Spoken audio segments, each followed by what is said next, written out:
Hello viewers, आप लोग देखो मेरा ब्यूटीफुल वाटर लिली फ्लावर खिला हुआ है जो कि दिखने में बहुत सुंदर लग रहा है। ये देखिए, और इसका केयर करना भी बहुत ईजी है। हार्डी वेराइटी का प्लांट है।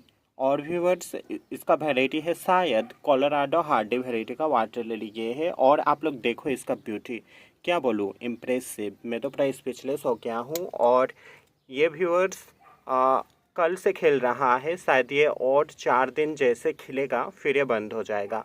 देखिए बहुत प्यारा लग रहा है, बहुत खूबसूरत है ये फूल। नेचुरल ब्यूटी, गॉड ने बहुत अच्छा क्रिएट किया है नेचर को। बहुत सुंदर है ये फूल।